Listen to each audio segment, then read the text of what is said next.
Good evening. Thank you all for coming tonight. It is the public meeting for the Marion City Council. Today is December the 6th. We have a public hearing regarding a preliminary development plan for Squaw Creek Crossing Apartments located west of 62nd Street, south of Hennessy Parkway, and north of Carlson Way. And we also have a public hearing regarding the FY fiscal year 2019 to 2024 capital improvement program. We have a couple of proclamations and oaths before we get into the meat of the meeting. But at this time, is Councilman Draper participating by phone? No, okay. At this time, we are going to call the meeting to order and start with the Pledge of Allegiance. I pledge allegiance to the flag of the United States of America and to the republic for which it stands, one nation, under God, indivisible, with liberty and justice for all.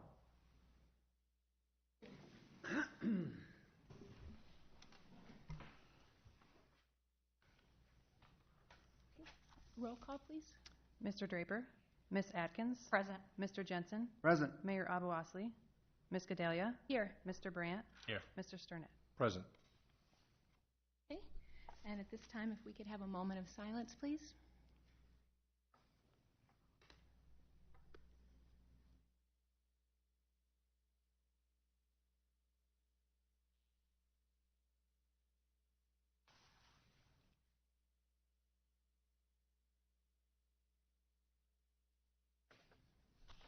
Okay, thank you. Okay, we have an exciting and celebratory proclamation or ceremony, if you will, to start. The Life Saving Award to Officer Holtz. Am I saying that correctly? Yes, thank you. And awesome. Let me know what you, do I come down for that, or what would you like?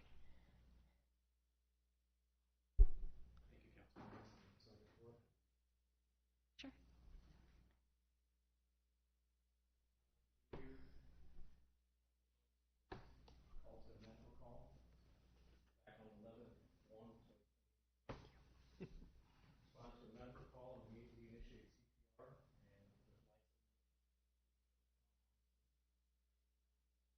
Work with other rescue personnel as they arrive. Ultimately, we're able to for quick action and dedication to service.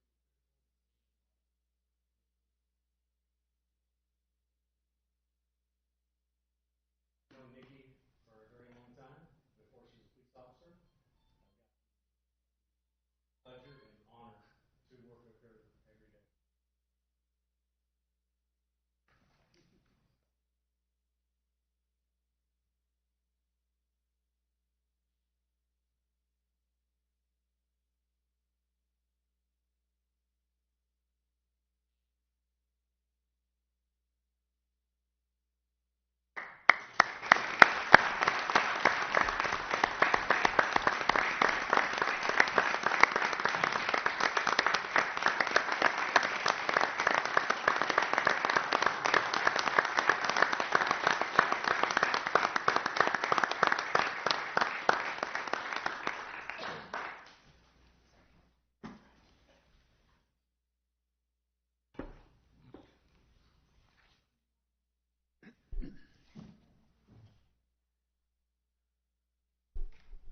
Thank you, Council.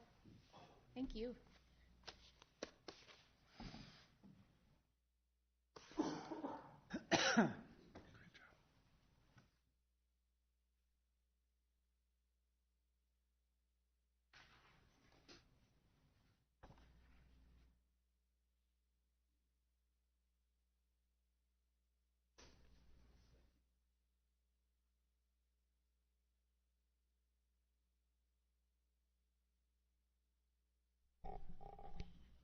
Okay, at this time we have a proclamation for the International Human Rights Day. Is there someone here to receive that? Okay, if you'll join me at the front, please.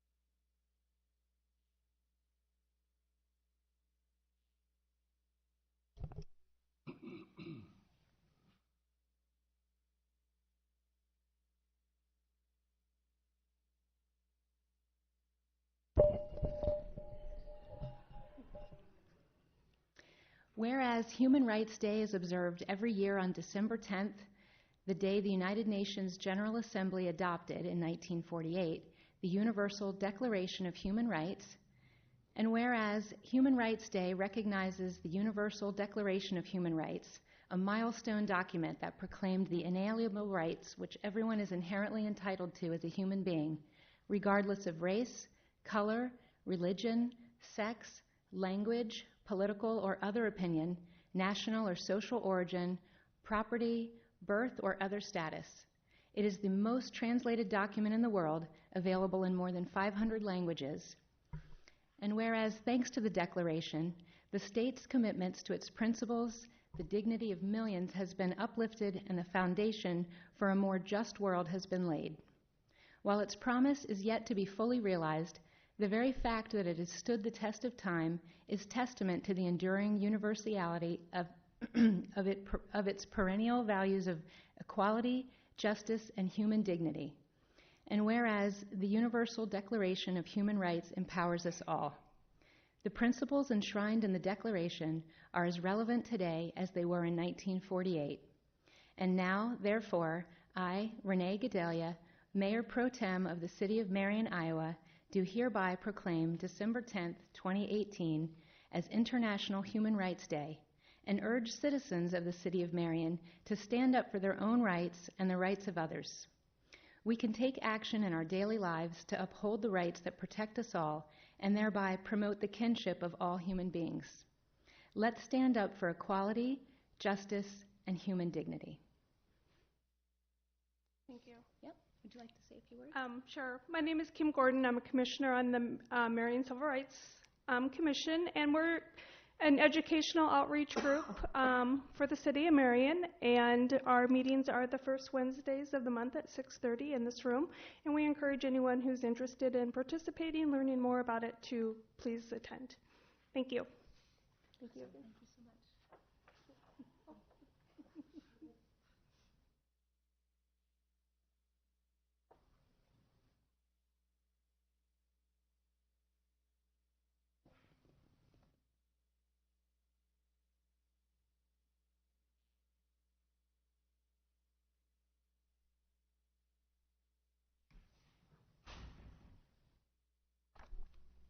Okay, before moving on in the agenda, I just wanted to make an announcement that, let's see, on the back of the agenda, under the city manager's office, which is letter G, there are number 1 and 2 pertain to the YMCA, and there have been some changes and some information coming forward, and we're obviously missing some council members, and for a variety of reasons, Mr. Carlson has asked that we postpone this discussion and decision-making until, I believe, 2 weeks from now to give more time for that variety of reasons. So want to honor that request and just point out, if anyone is specifically here for that, this will not be discussed tonight, but please come back in 2 weeks. I believe that we'll have it back on the agenda. Okay, and with that, we move on to presentations. It says we have none. That's still the case. Okay, so now's the time for a consent agenda public forum. This is when anyone from the public can come up, state their name, address, and speak on any item on the agenda related to the consent agenda. You just come up to the mic and state your name and address for the record and ask your question or whatever you want to do. If anyone would like to come forward for that, now is the time.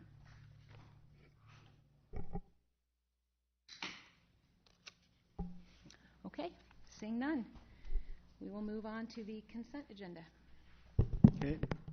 Your Honor, I make a motion to approve the consent agenda, which will include items A1 to G1 and encompass resolution numbers 27320 to 27350.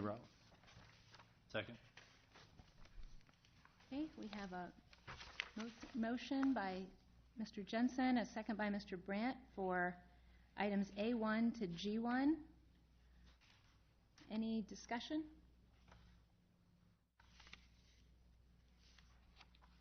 Okay. Seeing none, all those in favor of items A1 to G1, resolutions 27320 to 27350 on the consent agenda, please signify by saying aye. Aye. Those opposed, please signify by saying no. Okay, motion passes. Moving on to, page 6, I believe. Yes, at the regular agenda at this time. We'll start with administrative services. I make a motion to approve ordinance number 18-29, amending Chapter 17 of the Code of Ordinances relating to council. Final consideration.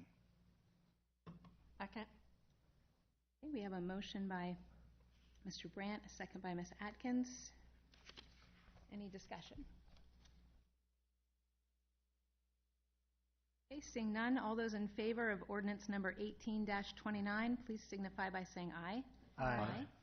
Any opposed, please signify by saying no. Okay, motion passes. Your Honor, I move to approve ordinance number 18-30, amending Chapter 18 of the Code of Ordinances relating to the city clerk. This will be for final consideration. Second. Okay, we have a motion by Mr. Stranad and a second by Mr. Brandt. Any discussion? Okay, seeing none. All those in favor, please signify by saying aye. Aye. Those opposed, signify by saying no. Motion passes. Number 3. Your Honor, I move to approve ordinance number 18-31, amending the Code of Ordinances by adding Chapter 18A relating to city treasurer. Final consideration. Second. A motion by Ms. Atkins and a second by Mr. Jensen. Any discussion?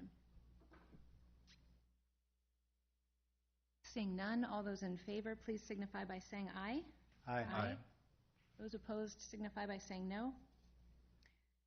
Motion passes. Number 4.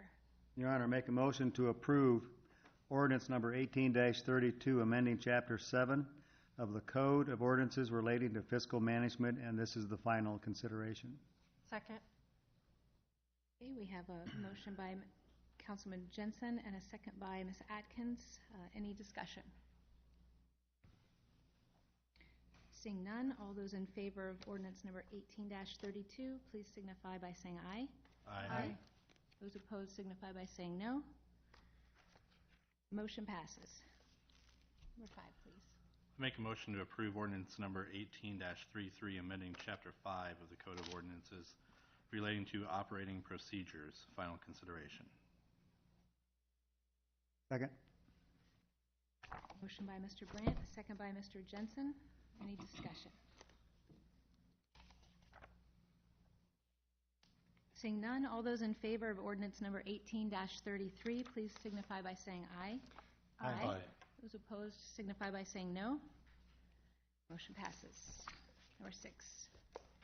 Your Honor, I move to make a motion to approve ordinance number 18-34, amending Chapter 23 of the Code of Ordinances relating to the Park Board. This will be final consideration. Second. Motion by Mr. Stranad, a second by Mr. Brandt. Any discussion? Seeing none, all those in favor of ordinance number 18-34, please signify by saying aye. Aye. Those opposed signify by saying no. Motion passes. Your Honor, I make a motion to approve appointment of Rachel Bolander as city clerk. Second. A motion by Ms. Atkins, a second by Mr. Jensen. Any discussion? Okay, all those in favor, please signify by saying aye. Aye. Those opposed signify by saying no. Motion passes. Congratulations. Your Honor, I proudly make a motion to approve the appointment of Leanne Carey as city treasurer. Second. Okay, a motion by Mr. Jensen, a second by Mr. Brandt. Any discussion? All those in favor, please signify by saying aye. Aye. Those opposed signify by saying no. Motion passes. Congratulations. Number 9, please. I make a motion to approve ordinance number 18-35, amending Chapter 120 of the Code of Ordinances relating to liquor licenses and wine and beer permits. Initial consideration, and it was tabled on 11/8/18. Second. Okay, we have a motion by Mr. Brandt, a second by Mr. Jensen. Any discussion here?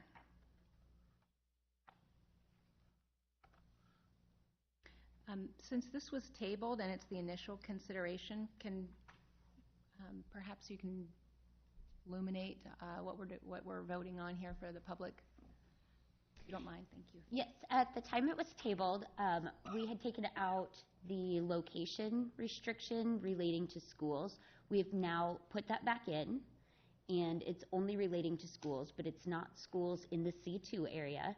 And it's also now a little bit more restrictive in that it includes both retail and premises for consumption. So it's not just, before it was just bars that would not be able to be within the proximity, but now dedicated liquor stores. But if there's a store like a grocery store, something where it's less than 50% of their sales, they would still be okay to operate in that area. But we just wouldn't have any like liquor stores, wine stores, bars, that type of place. Thank you. Does anyone have any questions or discussion? Good to see it that way. Yep. 3 times to get there. Yes, here we are. Okay. All those in favor of ordinance number 18-35, please signify by saying aye. Aye. Those opposed, please signify by saying no. Motion passes. Your Honor, I move to approve ordinance number 18-36, amending Chapter 46 of the Code of Ordinances relating to minors. This will be initial consideration. Item was originally tabled on 11/8/2018. Second. Okay, we have a motion by Mr. Stranad and a second by Mr. Brandt.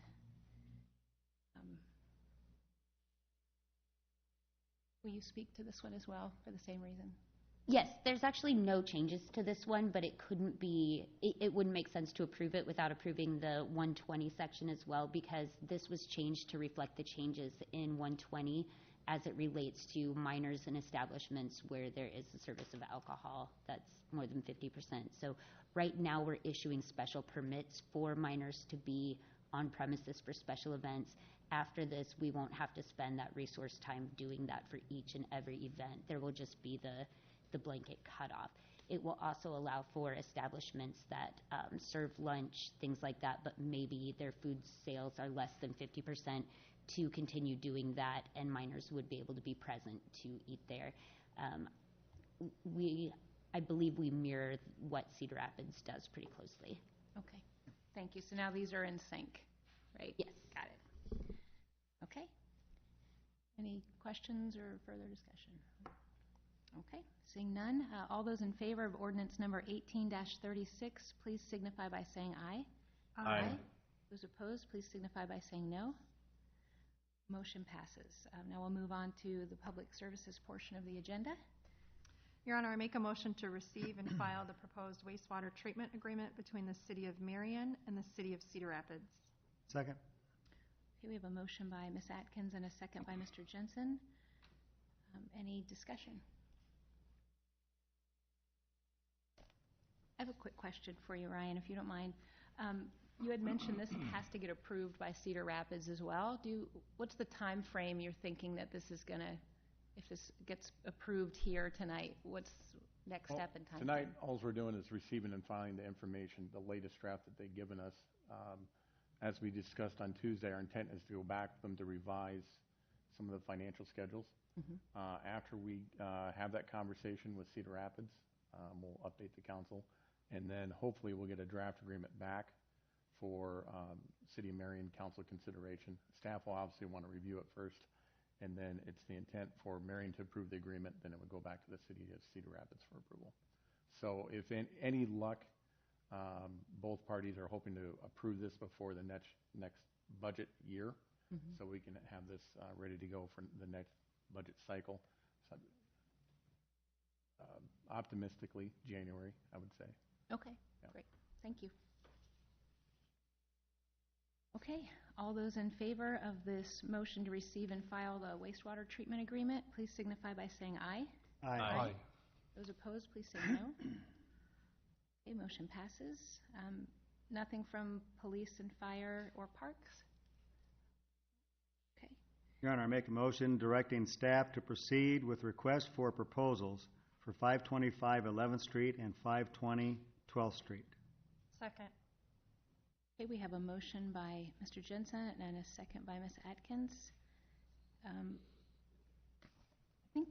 I think we're doing really well on time, so could we just get a little recap of how this is different? Because we talked about it Tuesday. I think that it's really, the staff has really done more to put more considerations in there, et cetera. So I guess I'm asking you, Mike, if you wouldn't mind kind of recapping where this is at now. Sure. So basically what we're doing is we're putting this out for 60 days to find if there's anybody in the private sector that's willing to step forward and actually move the structures to another lot to make room for the parking ramp. In the event that someone does not come forward, and in that proposal they're supposed to say if they want money from the city, if they want tax abatement, there's different options in there, and they need to basically formulate what it's going to take to do it. And then council can decide if that's you're willing to sign on the dotted line. As an alternative, we will have one that is to salvage the brick from the buildings. And again, we're going to do that as an alternate bid as well, so you can see how much it costs just to stockpile the bricks. So you'll have many options in front of you, hopefully, and then from that, you guys can decide what you feel is best for the city. Thank you. Any questions or, yeah, Steve? Yeah, one comment. I thought we had two houses or two buildings on 12th Street. Did we already make a decision on the other one? The 530, 540, the duplex, you guys approved the contract with Rachi for that demo. We've already Okay. given them the notice to proceed. I just wanted to make sure I was up to speed on it. I thought we did, but I wanted to make sure that was not to be included in this and has already been done. All right, thank you. Okay, Mr. Brandt? Unfortunately, Mr. Draper's not here to answer this question, so maybe someone here on staff might know. When the library was built and the parking lot for the library was built, were any of those homes or businesses or buildings that were there, anything sold off and relocated, or any of the bricks or stuff saved at that time? Does anybody know or remember? Or I'm sure Draper would know, but Yeah, I don't know that anything was. But I know the bank sign was saved. That's in the strip mall, but that was when the strip mall was torn down for that. Just out of curiosity. I don't believe anything was. As I recall correctly, it was the post office and a parking lot was a majority of that. Yeah. Where the parking lot is? Yeah. Yeah. And that was a light blonde brick on the post office? Yeah. Yeah, so I think that was the majority of that whole parking lot was really the post office and parking lot. That's what I recall. Yeah, It's been a while. I think you're right. Yeah. Okay. Thank Anyone you. else? Just curious. Okay. So we have the motion, the second. We've had discussion. All those in favor of directing staff to proceed with requests for proposals for 525 11th Street and 520 12th Street, please signify by saying aye. Aye. Those opposed, please signify by saying no. Motion passes. Okay, at this time, we have a public hearing. This is under our community development section regarding a preliminary development plan for Squaw Creek Crossing Apartments located west of 62nd Street, south of Hennessy Parkway, and north of Carlson Way. This is Ridge Development Company, LLC. I believe we'll start with a staff presentation, and then if anyone from the public wants to come up, that'd be great.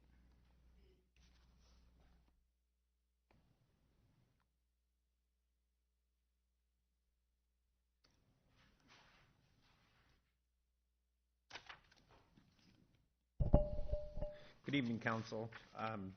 As identified, this is a public hearing regarding the preliminary and final site development plan for Squaw Creek Crossing Apartments. The property is located out on north of 151, east of Highway 13, tucked kind of back behind the DePaco and the Quick Star going in. The area is highlighted in red. It's bordered on the north by Hennessy Parkway, and then 62nd Street on the east extended. I think it's actually Cherokee Drive. I think it's also identified as that in the mobile home park as well. So the property is original part of the Squaw Creek Development Project, which is a planned unit development district. And so there was a larger site development plan associated with this project, included a mixed-use development where there was a hotel site, which has been run through a similar process. Quick Star was identified in that, as has been the DePaco facility. So the area is starting to develop out. There's been a number of approvals. So as we move through this, we want to make sure that any of the information and the projects that are being brought forward are complementary of that and are consistent with the original development plan. The council has received a staff report that kind of outlines where it is consistent, and there's been elevations and such that have been attached as well. I did not bring the full scaled plan, and I think the council's pretty familiar with it. If folks in the audience do have questions on that, I can certainly meet with them privately to illustrate that. What's before us this evening is the redevelopment or the development of the northeast section identified in red. It consists of 2 apartment buildings and 1 mixed-use building on the site. So we have on the north side of the property, we have 2 30-unit apartments with a courtyard, a landscape courtyard between them, and a landscape buffer between Hennessy Parkway and the development. This is a pretty unique project, one that we haven't really seen from a development perspective. It's got underground parking or internal parking in the building, so there's both parking around the outside as well as parking inside the building, so you would access the property and go up into your unit. There's balconies and courtyards associated with the units on the properties to the north. You can see there's adjacent parking being provided as well, which would be for guests or if you have more than one vehicle to accommodate the area. Speaking of parking, one of the concerns has been the development out of this. As this property is developed, parking becomes shorter with each project. It's commercial development, so we don't want to run into a problem where we're not providing enough parking. In this situation, they're over parking it per our standard, so this is kind of making up for some of the difference in that parking that we've seen in other projects. So that was something we were really happy to see. The internal drive, as you look at this, it may be difficult to understand. The darker gray is the primary drives, and then there's some internal. This is being identified, I believe, as a permeous pavers, so this drive does continue as well. This front building is a mixed-use building in which the first floor would be commercial with apartments above, and they have internal parking as well. So this would act as a drive, and there's garage doors that I'll illustrate in the elevations, so the access for the apartment would be internal to the building, so they'd park inside and go internal up to the units. The elevations really speak to the overall concept that was originally brought forward. They're very contemporary. The flat roofs, boxy design. All of the buildings that have been put forward out here have been in similar, have been contemplating the similar architecture. I'd say the DePaco building is probably about as modern as Marion has seen in many years, and this is clearly kind of carrying that note through. If you recall, the hotel had a very similar design, contemporary, minimalistic type approach. So from an exterior perspective, we're really happy to see how they're keeping the architectural integrity of the project consistent, and the Planning Commission certainly was excited to see this project as it came through. I would point out that you can see on the bottom illustration, you got the apartments above the commercial space, so there would be commercial space on the first floor. You'd be able to pull, and there would be some parking in front of that.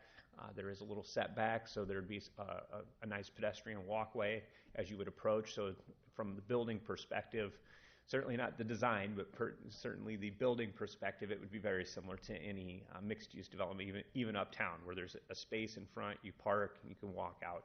So I think if we all think about larger cities or places that we've been where there's a mixed-use style of development, this is very similar to that, I would say, except for it's a little more contemporary in design.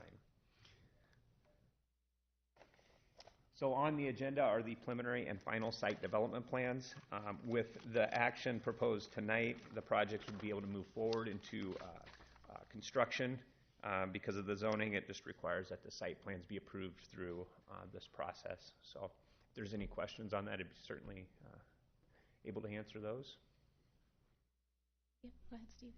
One comment, just to clarify for everybody that's here, and that is, since this project is receiving public funds, one of the requirements that we have discussed in the past is that it has to meet one of the identified needs according to our housing study that was done 2 years ago. So for everybody here, would you clarify that it does meet that and how it does that? I believe the rent levels at this facility are going to be in the higher end spectrum, and that is consistent with the needs-based analysis that was done on the housing needs assessment. So that's that's where we're going to hit that market. So, thank you. Okay, Any I other think questions? that's it for now. Oh, We'll sorry, open it I know up there's to the public public. hearing. Yeah. Oh, thanks for leaving that up. Okay, so at this time, if there's anyone from the public who would like to come up and speak in favor of this project, please come up at this time and state your name and address.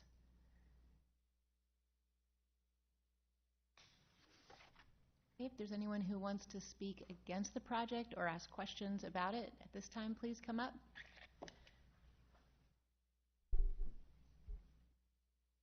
Okay, seeing none, the public hearing is closed. Your Honor, I make a motion to approve Resolution 27351, approving a preliminary site development plan for Squaw Creek Crossing Apartments located west of 62nd Street, south of Hennessy Parkway, and north of Carlson Way, Ridge Development Company, LLC. Second. Okay, we have a motion by Mr. Brandt, a second by Mr. Jensen. Discussion.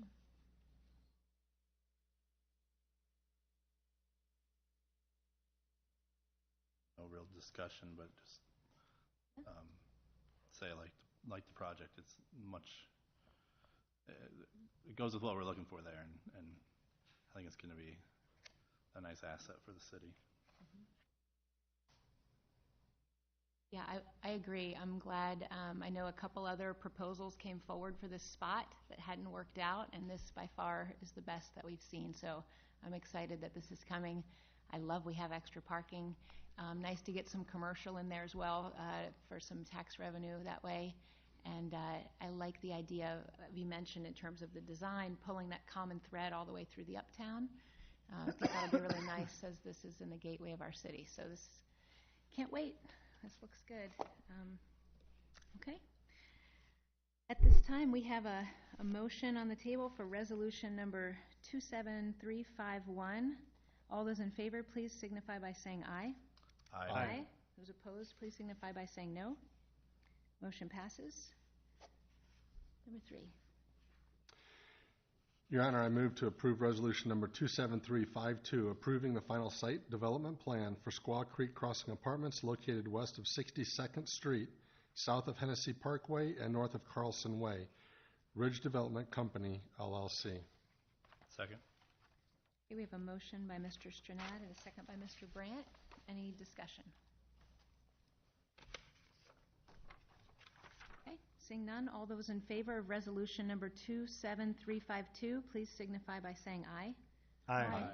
Those opposed, please signify by saying no. Motion passes. Number 4. Your Honor, I make a motion to approve resolution number 27353, authorizing an additional funding application to the Corridor Metropolitan Planning Organization for Surface Transportation Block Grant Funds in the amount of $182,000, and committing to provide local matching funds for $45,500 for transit stop improvements in Marion. Second. Okay, we have a motion by Ms. Atkins and a second by Mr. Jensen. Any questions or anything else from staff? We discussed this Tuesday for quite a bit of time. I would like to just once again reiterate the importance of this, and I'm very happy to see us as a city get to the point of getting this implemented again. I know it's been a long time in the coming. I've had a couple more conversations today after last Tuesday's meeting, again too, with Legacy Manufacturing out there and some other businesses. So this truly, I think, will impact our employment. I think other employment opportunities have been missed because we didn't have those internal transportation needs met. So this should create that need, or excuse me, that result that we need. So very excited. So thanks again to the staff for all the extra work put into this. Anyone else? Nope. Okay, we have a motion and a second. All those in favor of resolution number 27353, please signify by saying aye. Aye. Those opposed, please signify by saying no. Motion passes. Your Honor, I make a motion directing staff to proceed with the use of tax increment financing, low and moderate income set-aside assistance dollars for construction of transit shelters at 690 10th Street and Twixtown Road transfer site. Second. Okay, we have a motion by Mr. Jensen and a second by Ms. Atkins. Any discussion?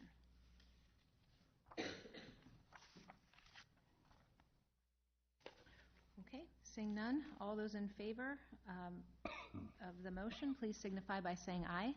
Aye. Those opposed, please signify by saying no. Motion passes. I make a motion to receive and file correspondence regarding newly installed light on Williams Drive and a request to have the light removed.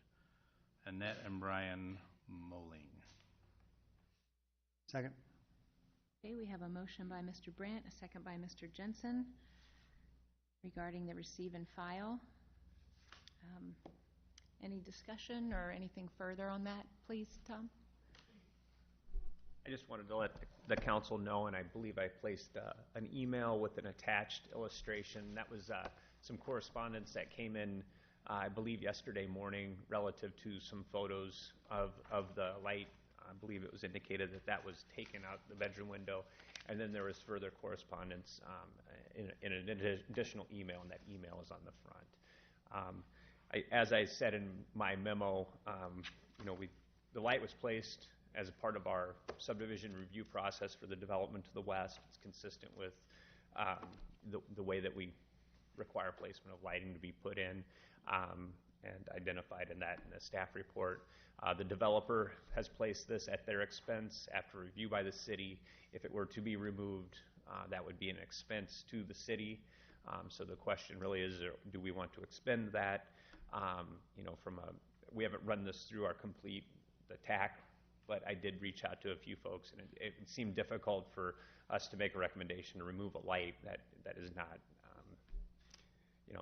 that was placed as a part of a development just west. We understand there's some concerns relative to the neighborhood to the east, but this is not associated with that neighborhood, and it was clearly done as a part of the new development. So, the actions to receive and file, if there is a request by the council to do a full review and come back with a recommendation, we can do that. But the preliminary is that there wouldn't be support from a staff perspective. That being said, this is the council's, the council has the ability to direct us to do what you will on this as well. This is purely an issue that the neighborhood's bringing forward and asking the council to take action on. So if there's questions on that, just let me know. I provided some maps and illustrations of where that light was placed and some rationale for it. Anyone have any questions? Yeah. Yeah. Will? So in the email that you supplied us tonight, Tom, I know it was brought up on Tuesday that in the annexation agreement that we weren't putting up any lights in the development, correct? Okay. So they, in this email from the homeowner there, they said, moving it another 200 feet to that intersection, instead of having it,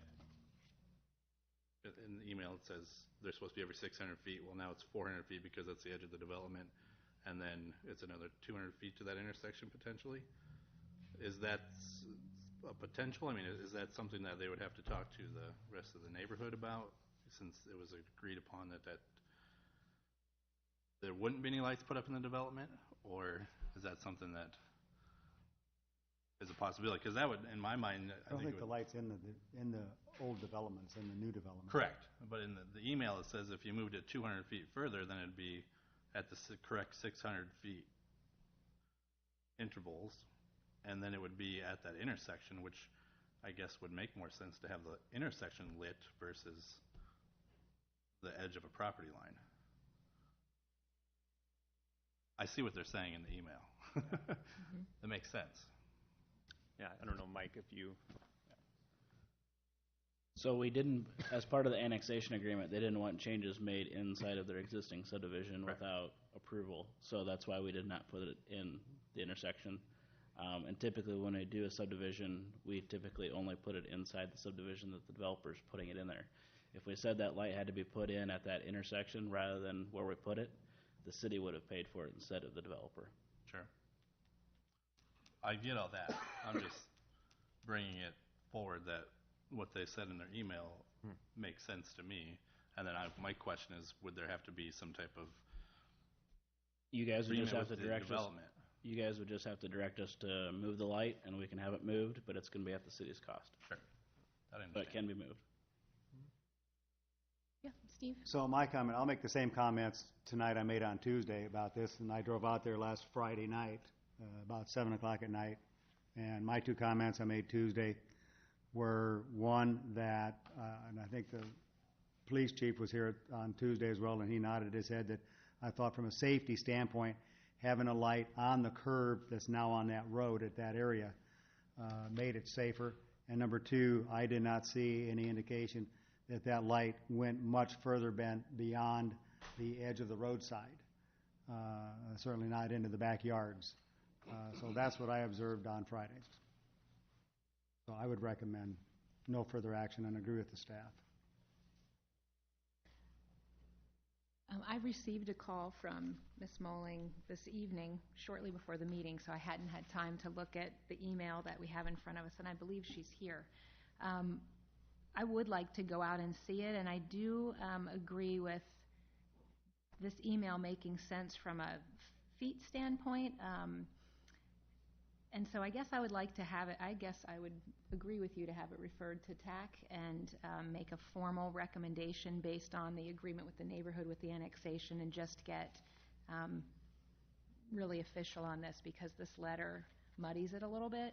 I will take the time to go out and drive by and see, but I would like to clear that up, because it's, I don't think it's really clear right now, and I think that we refer many things to TAC and get the opinions of the committee, and I would be for doing that.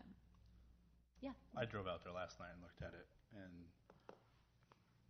I think I agree with you also, but I think that might make more sense to have it at that intersection versus where it's currently at.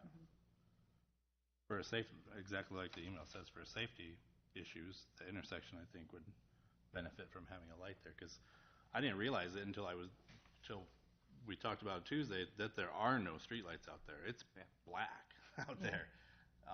So if the neighborhood's for it, I would like to see what it potentially would cost to move the light over there. And certainly, I mean, we understood during the annexation, I mean, that was a big part of it, was they enjoyed that there weren't any lighting out there. So that's, you understand why we need to make sure that our spacing in the new developments do get the appropriate lighting. But yeah, I apologize, I didn't really even see that second paragraph as we moved forward into tonight's meeting, so that's worth looking at. Yep. Yeah, and I do think it is good to have a light out there, particularly with the park and the school being close, and now that we've opened up another, throughway from 10th to Burnett, really, with Williams, so for safety reasons on a variety of levels. But I don't see the harm in referring this to TAC and having a look-see. Yeah, Randy? Having been a resident on that area, I think we just want to, no pun intended, put light on this topic, though, of if we move or consider moving this light, we have that whole development as an issue. That was rural. They didn't want sidewalks. We didn't want hookups. We were totally independent. And now as the city moves through there, you're right, it is dark, Will, but that's because that was county. So that I think is an overlay statement for that entire development out there. So we've been putting lights up respectively where people are wanting them on North 10th Street, but I think hopefully TAC will take a look at that. This is just a receive and file, but I think overall that is a future project down the road as to what that total development should look like for lighting and sidewalks. But just my 2 cents as being a resident out in that neighborhood. So thank you. Yeah, and that's a very fair point, and I would like to see the language in the TAC report that talks about that agreement with the annexation. And I apologize if we had it in our previous stuff and we didn't see it, but if we have language that shows that, you know, the majority of them got together and said we don't want this and now it's there, then that's some compelling evidence, but it would be good to see that. So so what do we need to do? Do we amend this motion to refer to TAC and then vote on that if we have enough support up here? Yep. And just something that we will probably add then if you do refer it to TAC is we will probably reach out to the neighborhood, because we don't want to move it and then have 20 people in here. Sure. So No. that will be part of the process as well. Yeah. That makes sense. Okay. So is there a motion to amend? So I will, yeah. so moved. I will make that motion to amend.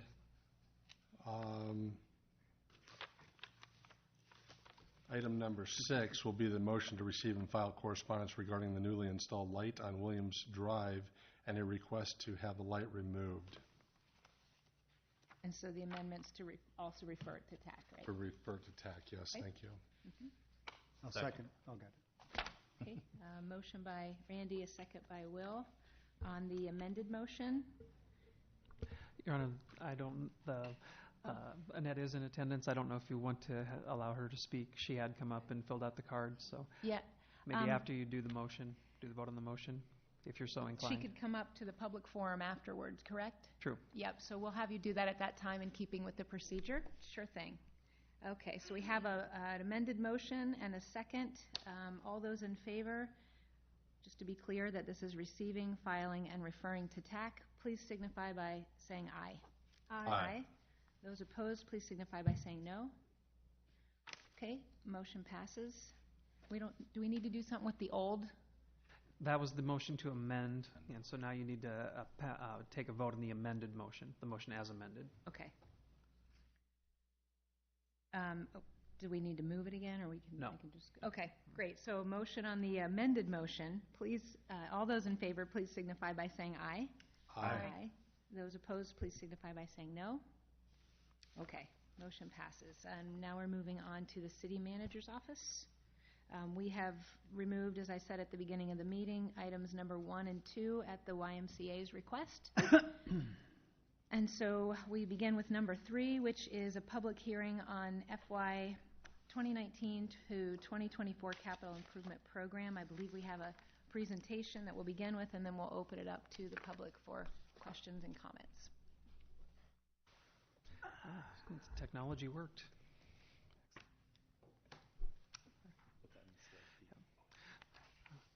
Thank you, Your Honor. The subject of the public hearing is the proposed capital improvement program for the City of Marion covering fiscal years 2019 through fiscal year 2024. So this is a 5-year outlook for the city. As council knows, we've been working on this for quite a while to really bring it down to a point where council felt comfortable with the numbers and the expenditures moving forward, and to take a look at the potential impacts that it would have on the citizens of Marion. So when we look at that, one thing I always have been consistently reminding the council of is that these are our best estimates for what tax rates and utility rates would look like, and in many cases we're working off of revenue targets rather than hard and fast numbers, for example, on utility rates.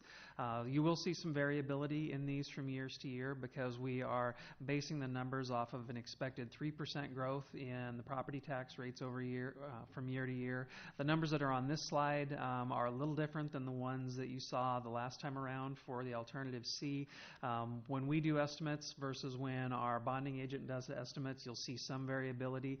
In most cases, the ones from our bonding agent are going to be higher than what we use because she'll make some assumptions, for example, that if we have to have a reserve requirement for borrowing, she'll build that into the rate. So, for example, if we were projecting that we were going to borrow $4 million and that we needed to have $400,000 sitting in an account, she would put that $400,000 onto the note, and then the amount that we would pay would be higher. So there's going to be some variability based on that.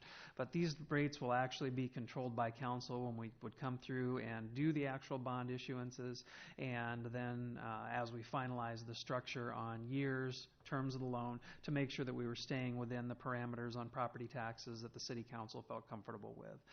So their estimates, they are moving targets, but they will move back and forth based on hard bids for projects, what actual expenditures are, what the bonding bidding environment looks like at the time, and the parameters set by council for the specific bond issues. The CIP, as it's presented to council, is slightly more than 50% of what we would classify as pay-go, meaning that we're using a combination of cash on hand and ongoing operating revenues coming in from the different utility funds to be able to pay for projects. So we broke it down to be able to show that for everything that's proposed in the CIP for the next 5 years, which is about $154 million, about half of that would be paid for using cash that's either on hand or cash that will be earned from operations. Revenue debt would pay for about 18% of it. Revenue debt is debt that's being paid by a dedicated source of revenue, whether sanitary sewer funds, storm sewer funds, road use tax funds, tax increment financing funds. General obligation debt is projected to pay for about 21% of the total projects listed in the CIP. So overall, this just breaks it down year by year, so you can kind of see the first 2 years of the CIP are front-loaded for cash on hand. A lot of that is being driven by projects where we have been saving money to be able to do acquisitions. For example, in the Eco-Industrial Park project, Public Services has been deferring the scheduled replacement of some pieces of equipment, anticipating that we'd do a whole-scale fleet conversion. So we have cash that's accumulated in those utility accounts that can be used for that. And it's also existing fund balance in the capital projects fund. So the first 2 years show higher expenditures, and then it moves and stabilizes, really moving forward from FY 2021 through FY 2024. You'll see that there's some substantial ones in there listed with grants and contributions. In large part, of those are being driven by grants that we anticipate getting for things like Tower Terrace road extensions and for trails projects that we have on the docket.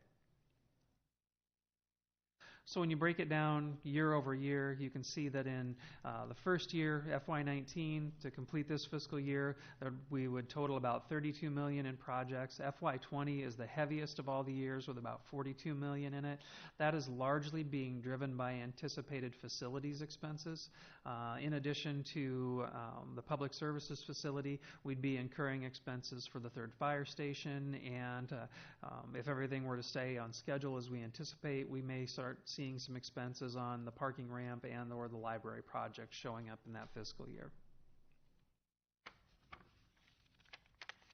So category by category, you can see that year by year, this is going to move around a bit depending on what projects you have going on. So FY19, transportation is the lion's share of the expenditures with just under 40%, followed by culture and recreation at 20% of expenses.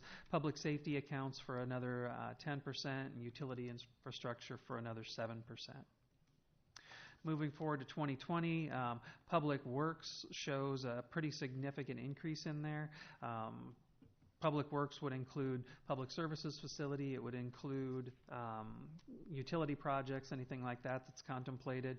So that number would increase. Transportation is 22%, followed by culture and recreation at 21%.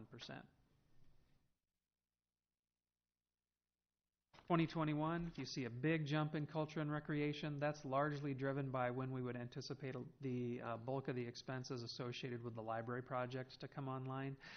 Transportation is 18%, public works 16%, and utility infrastructure in there at 14%. Casting forward one more year into 2022, you're still seeing significant expenses in culture and recreation. Transportation is moving back up the scale into 30%, with utility infrastructure coming in at 20%. 2023, utility infrastructure moves up a bit into the 26% range. Transportation is at 27%, and public works is coming in at 29%. In the final year of the CIP, transportation, again, becomes the big winner, coming in at about 54%, with most other categories other than other development coming in underneath 20%. So overall, when we put those together, we take a look at where our expenses going for the 5 years covered by the CIP. About 30% of total resources would go towards transportation, 20% towards public works, 26% culture and recreation, utility infrastructure about 13%, 6% public safety, other developments 6%. That would include other development might include economic development projects that could potentially be driven by development around the community, and then general government comes in, isn't enough to even register as a percent. So when you look at the financing impact for a median household in Marion, which is classified as $154,900 value, we picked that number because at that point, half of the houses in Marion have a lower value than that, half of the houses in Marion have a higher value than that. So by FY20, the total household impact between property taxes and utility fees, utility fee impact would be slightly under $25, and the property tax impact would be $75. By the time you get out to FY 2024, the total impact between the two is right around $20 a month.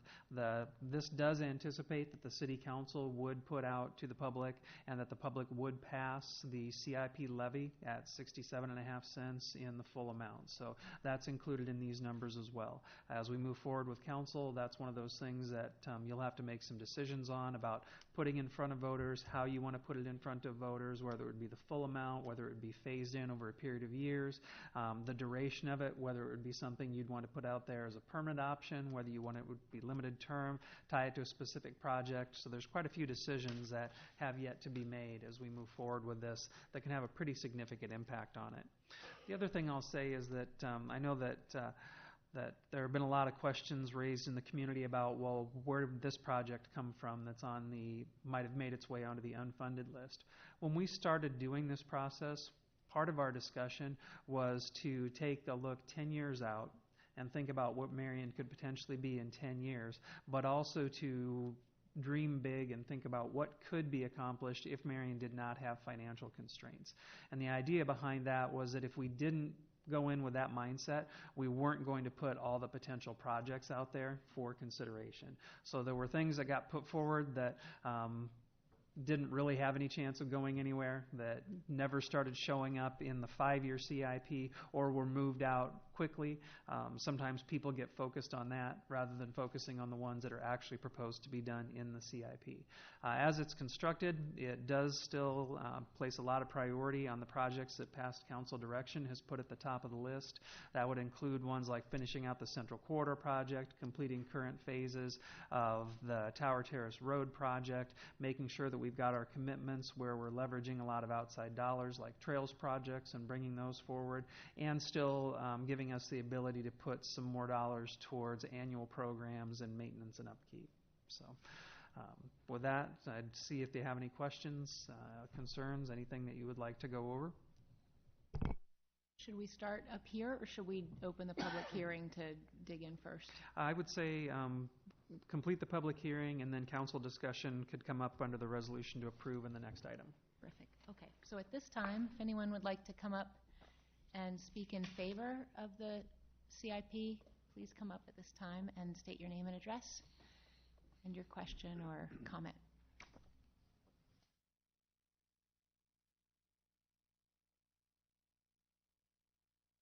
Okay, if there's anyone who would speak against it or has a question, same thing, please come forward.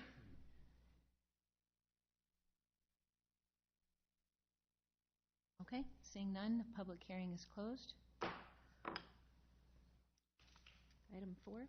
Your Honor, I make a motion to turn on my mic. I make a motion to approve resolution number 27356, approving the FY 2019 to 2024 capital improvement program. Second. Okay, we have a motion by Mr. Brandt, a second by Mr. Jensen. And at this time, if there are any discussion or questions, comments? Steve? Again, we made this comment in the past that the process that was followed this year to put this CIP together included a lot of extra time, a lot of staff time particularly, and I think the process that we came up with is a very good one. It's representative of a lot of needs throughout the entire city, a lot of those needs caused by some of our past growth, but hopefully a lot of this investment anticipating the future growth that we have sustained over the last several years. So this touches a lot of areas throughout the community, a lot of input from we've talked to people, areas that people have cited that they want to have investments for. Again, not only looking at transportation needs, but looking at the culture and recreation, as well as Public Works has some significant investment over there in that area that is essential and is needed. So I think we've touched a lot of areas. What is included in this list has already been cut back 2 different times. So it's been a good process. I think we've got a good result, hopefully something for everybody. I think the challenge is what we can do in the future to hopefully improve upon the tax levy. I know that seems to be a pretty good bite, but I'm not sure there's any other way for the city to progress, grow, and move forward without the kind of investment that is represented in this CIP. Thank you, Steve. Anyone else?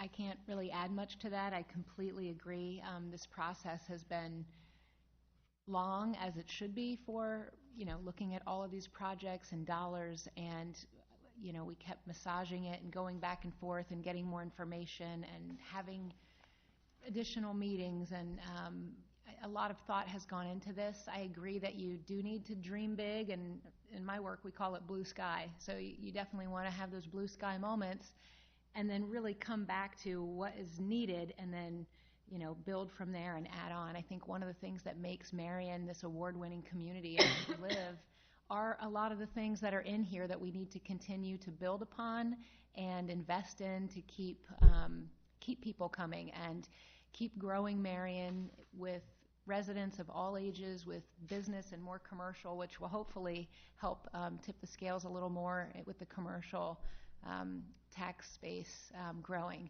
and then that would help bring this down, and that's certainly where I would like to see this go. But I think it's really well thought out, and as Lon mentioned, because it's a lot of big numbers to look at, we do check in with this very frequently, take a lot of action on it, and continue to check it along the way and make sure we're following the path that makes the best sense based on what's happening in the community and what we can forecast and see coming. So thank you, all staff, for all your hard work on this for months and months and months.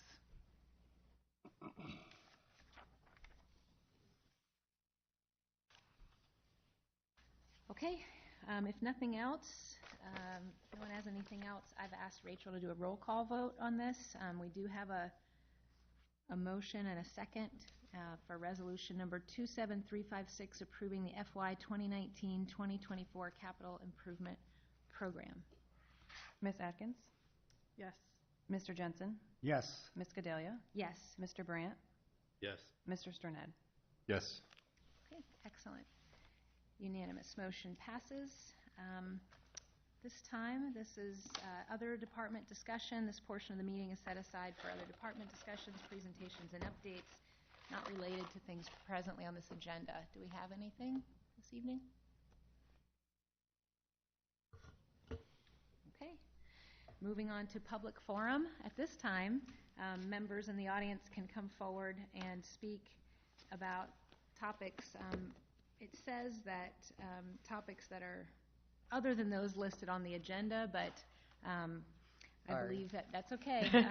I didn't know I was supposed to just get up. Yep, but- no, that's okay. And when we spoke earlier, you had mentioned that you were coming, and I think we need a spot on the comments, whether it's this one or the one at the beginning where people can speak on anything, Okay. so that we can be informed. So it's all yours. So just name and address, Well, please. thanks for allowing me to talk. My name's Annette Moling. I live at 4060 Shady Oak. And I would like to say thank you for cleaning up the ditch and for placing the three-way stops at the intersection. I'm fine with the mailbox placements, and I do not care for the placement of the light so close to my home. I realize it was probably placed there so the developer paid for it and saved city the money. I have been keeping tabs on when the light comes on and goes off. It is 5 minutes before the light at 400 feet, and it goes off 5 minutes later. Iowa Nuisance Law, Chapter 50 states 50.01 definition of a nuisance.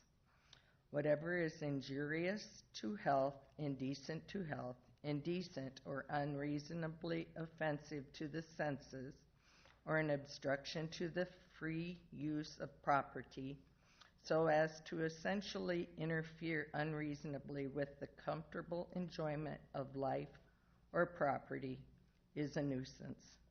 Code of Iowa, Section 657.1. As a safety issue, it serves no purpose placed there. I have been driving neighborhoods, seeing placements of streetlights. They are either in people's front yards or intersections, not in homes' backyards. Since the letter stated it was 400 feet from lights and had a 600 feet distance on all other lights, moving the pole another 200 feet would bring it closer to the three-way intersection and a win-win as a safety issue and not a nuisance. We have mature trees to block the light if moved another 200 feet. And I welcome any of you to my bedroom so you can enjoy a lit up room at 10 o'clock at night when I want to sleep. The first night that light came on, my husband and I jumped out of bed at 1 o'clock because we thought we had overslept.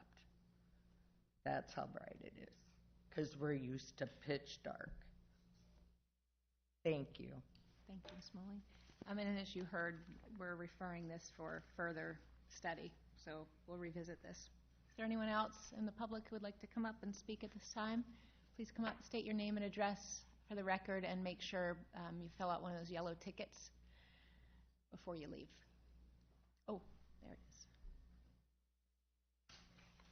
I am Timothy Godsell, and I live at 1117 and a half 3rd Avenue.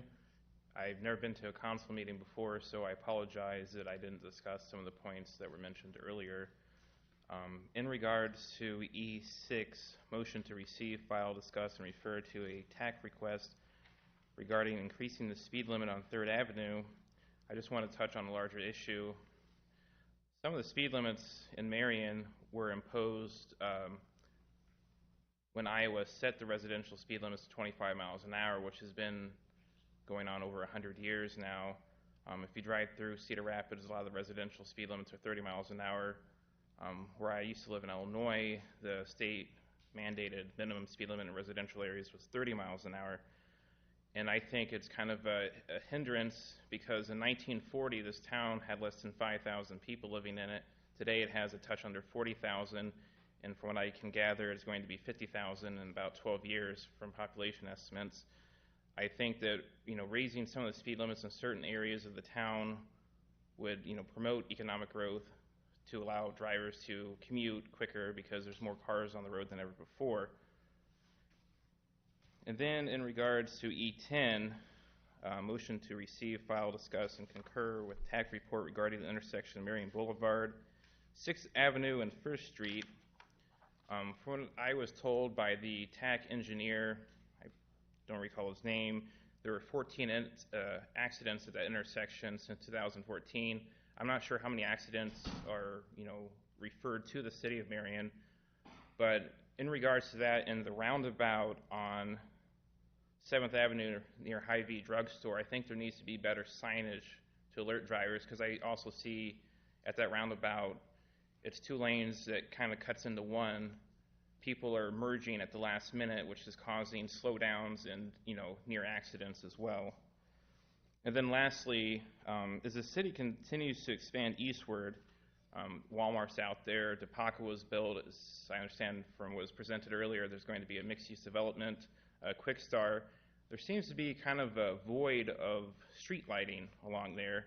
I'm not sure if maybe that was originally because it was a highway at one point in time and it's not technically a street, but it just seems weird, when someone wants to go out to that part of town after dark, it's just pitch blackness until you get to, that area where there's a little bit more development.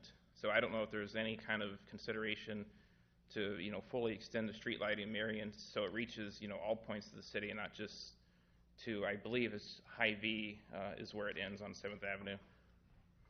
Thank you. Thank you.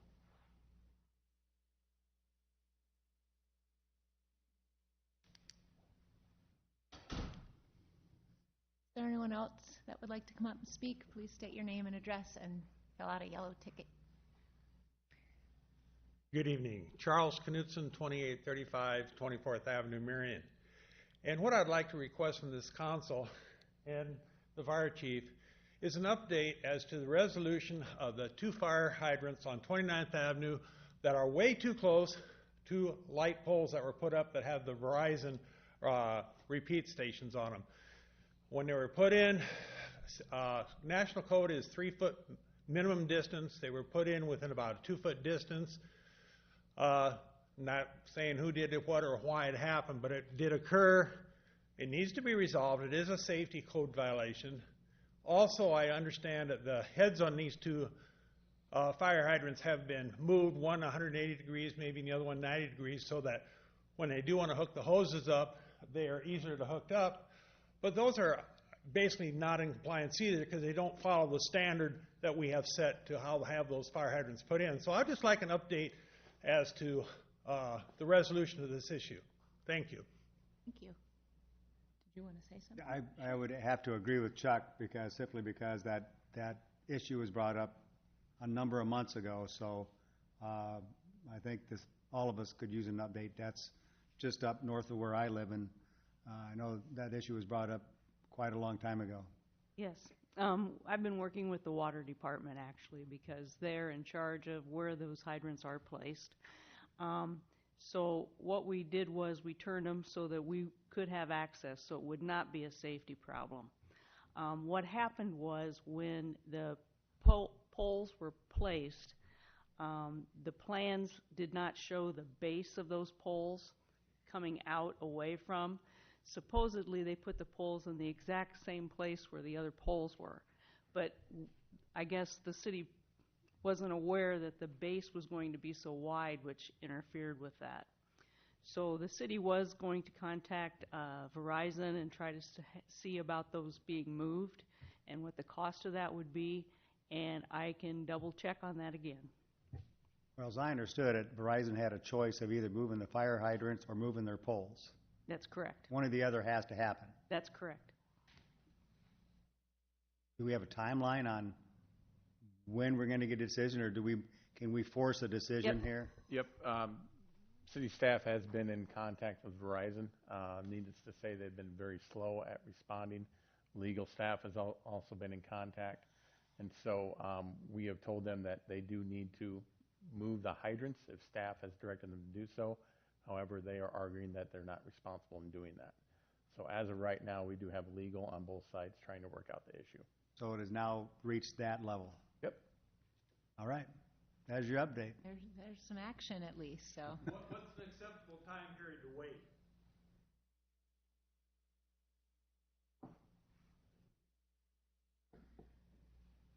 To me, that's a legal question because I don't know the timetable for the courts, so I don't know. Well, I am actually still waiting for a response again from their attorney, to be honest. took months the first time to get a response. Was it months, I believe? If we take this to court, you're looking at potentially years before a resolution if this goes to court, quite frankly. So the optimal solution would be that we come to an agreement. And my understanding is that if the safety issue is taken care of, then we don't have a lot of incentive to push forward with litigation that would tie this up. But So are we compromising safety? Can you, Charlie, can you Charlie. come up to the microphone, please? I usually talk loud enough, but I will. I know, I but know it's you being want a recorded. recording, which is fine. My concern is, it is a safety issue, and I know that we have legal issues involved, and we have leverage issues involved and stuff like that, and we also have problems here where the city may be messed up too in this process somewhere along the line. But it is a safety thing, and it's out of code, and I don't live over there, but I know other people do, and general safety of the city, we need to make these things correct, and not, especially when it's safety, not wait. Thank you. So, but you're saying that it's a safety issue, but I thought I heard Fire Chief say that because they were able to turn it, it's not a safety issue? No, we have no problems hooking to those hydrants. Okay, so if that's is resolved... it is it out of compliance? It is not compliant with code. That is Okay, so correct. we're willing to live out of code. Well, not necessarily, but I was just getting to your first point, which was safety. So Well, that it has is been safety. addressed. The code's there to provide a safety standard, and if we're out of code, we're out of safety. I don't know that I necessarily We can debate that agree all with day, it. but I just think something needs to be done. Okay, Thank you. Thank you. Thanks. Okay, is there anyone else who would like to come up during the public forum? Any comments or questions?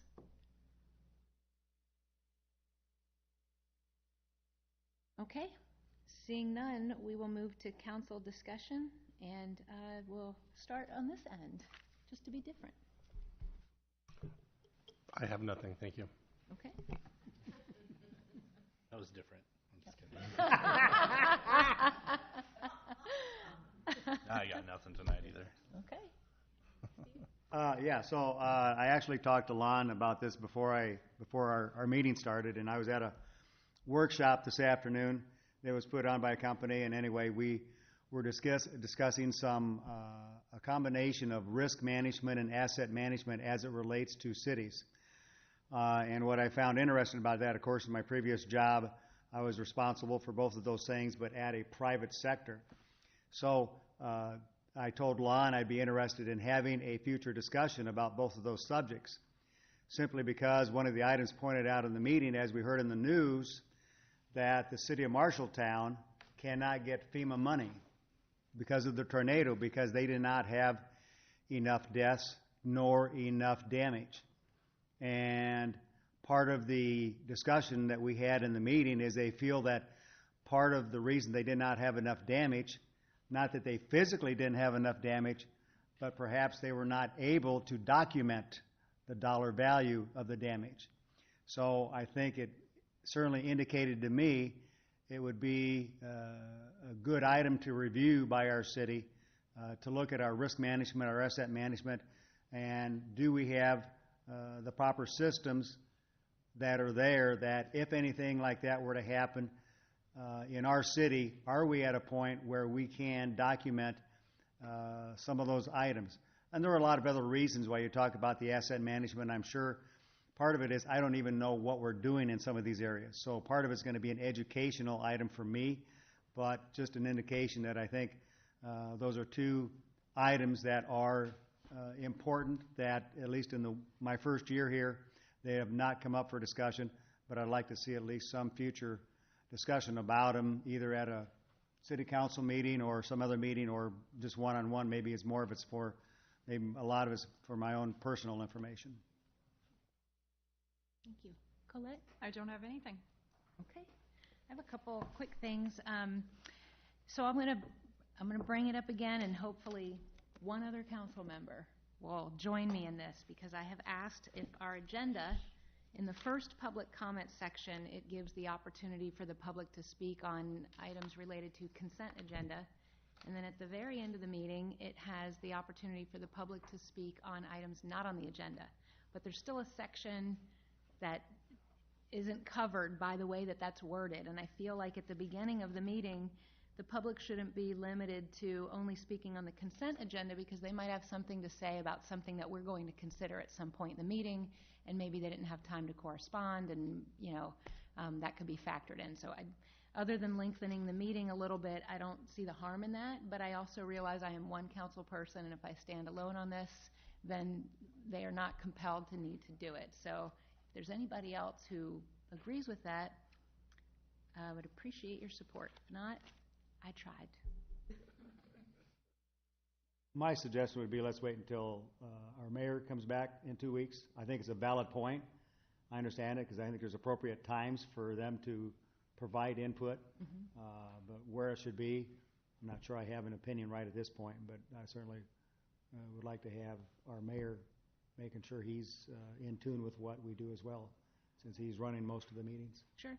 And I think that would also eliminate some of the anomalies that we have sometimes where we let people speak and that's not on the agenda. I'd much rather always follow our procedure and be consistent, and everybody would know that they do have an opportunity at some point with that change. But fair point. I can certainly wait 2 more weeks.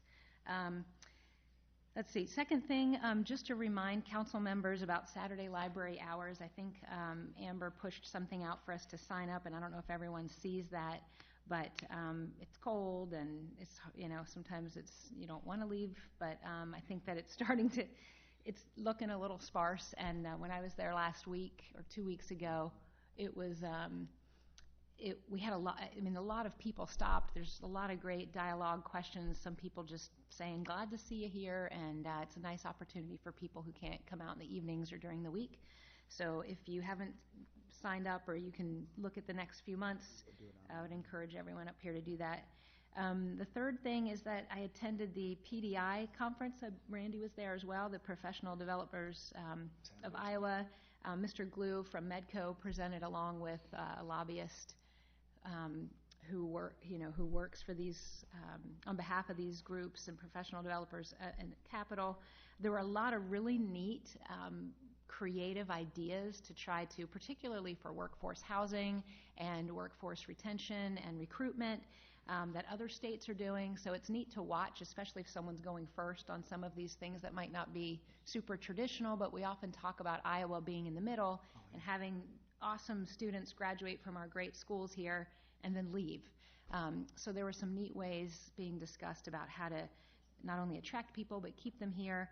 And so I would just challenge us as a council to really try to work with our local legislators. We have some new people coming on, and invite them to come to our meetings and talk to us about where they stand on this and how they would hopefully advocate on behalf of our city, because that's their job. And I don't know that we've heard too much from them in the last year, but I would like us to try to leverage their localness. I know that's not a word, but I'm running on 2 hours of sleep, so bear with me. And have them represent us and our city and our interests, particularly as we adopt a capital improvement budget where we talk about growth and wanting to continue to move in that direction and attract more businesses to defray the cost to residents and put it more on the commercial side when we can. So anyway, that was a great conference. And then the last thing is just to tell Mike, I like your new sweater. That's an inside joke. So with that, meeting adjourned.